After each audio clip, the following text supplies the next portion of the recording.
Good morning! Ngayon nga ay dinala kami ni Daddy sa Avalon Park.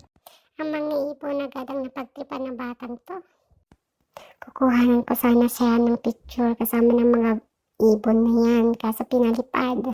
Hala, sige, lipat tayo sa dinosaur, hindi mo na yan mapapalipad. Buti na lang talaga magandang panahon ngayon. Yan, nakagala kami, nakalabas sa city. Tapos nakakita ng tuta tong batang to. Gusto na naman magpabili mamaya niya. Mas magastos pa yun kaysa sa baby. Kailangan mo siyang bilhan ng mga diaper, ilalakad mo pa araw-araw, ipapagroom, ipapabaksin, mga pagkain. Ay gosh. Tingnan mo tong batang tong, handang-handa na magpa-picture. Sabi ko, video mo na. Marami talagang magagandang puntahan dito. Basta sibag-sibagan lang mag-drive ng driver namin.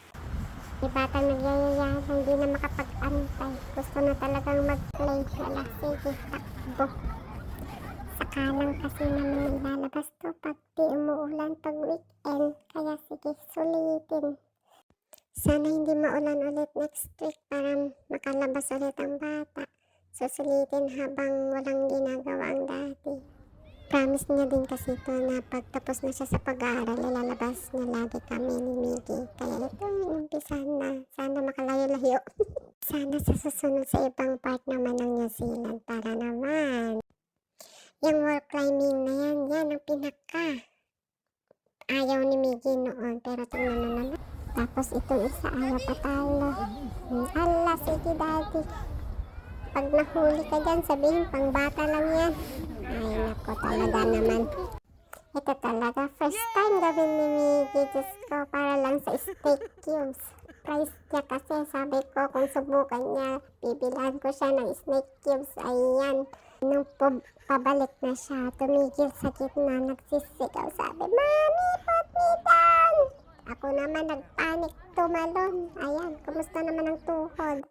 Hala, sige, italon mo yung takot mo, Miggy. Ay, Diyos ko po. Talaga. Ang sarap din talaga maging bata, sabi namin ng daddy niya. Ala, sige, enjoy mo kasi nung kabataan namin, walang ganyan. Sa lupa lang kami nagtatatalon. Papunta na kami ng mall, pero before yan, ang daming stopover para sa picture-picture. Siyempre, hindi niyan mawawala. Hintaw kami sa mall kasi birthday ni daddy. Sana araw-araw birthday.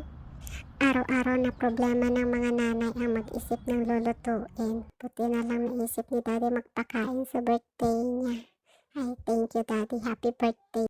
O siya, hanggang dito na lang. Bye!